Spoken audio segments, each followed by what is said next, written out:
បាទសូមលំអរកាយនិងគោរពជម្រាបសួរបងប្អូនយាយតាពុកម៉ែមីមីទាំងអស់គ្នាជាទីគោរពស្រឡាញ់រាប់អានបាទសូមស្វាគមន៍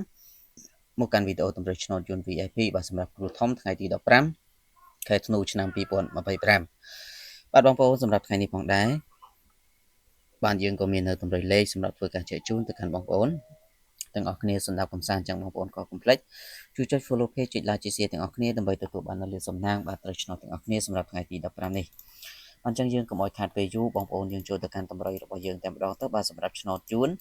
បាទសម្រាប់ម៉ោង1កន្លះឆ្នោតយួនថ្មីបាទសម្រាប់ឆ្នោតយួនថ្មីថ្ងៃនេះបងប្អូនលោកយាយតាពុកម៉ែមីមីទាំងអស់គ្នាសូមលេងខ្ទង់10និងខ្ទង់20បាទសម្រាប់ធ្វើការបុកនៅពណ៌ ABCD គឺយើងបុក10គាត់និង11បាទហើយសម្រាប់ខ្ទង់20វិញបងប្អូនសូមលាវ22និង23បាទសម្រាប់លេខ ABCD ម៉ោង10ម៉ោង1កន្លះបាទសម្រាប់បងប្អូនលោកយាយតាដែលចង់បានលេខពិសេស VIP ម៉ោង4កន្លះឆ្នោតយួនចាស់បាទគឺយើងមានលេខល្អ2គ្រាប់ដើម្បីចែកជូនទៅកាន់បងប្អូនគឺសេវាត្រឹមតែ50000រៀលទេបាទបញ្ជាក់តម្រូវបងប្អូនលេខ4ប៉ុក ABCD សម្រាប់អ្នកដែលចង់បានអាចធ្វើការឆាតចូលប្រអប់សារឬក៏ឆាតចូលเพจទាំងអស់គ្នានោះបងប្អូននឹងទទួលបាននៅតម្រូវលេខល្អយកទៅធ្វើការផ្សងសំណាងបាទសម្រាប់ម៉ោង6បាទចំពោះឆ្នោតយួនចាស់គឺបងប្អូនយុវតាទាំងអស់គ្នាសូមលេងខ្ទង់9និងខ្ទង់40បាទចំពោះខ្ទង់9យើងបូក95 96បាទលេខ ABCD ហើយចំណែកខ្ទង់40យើងយក40គាត់41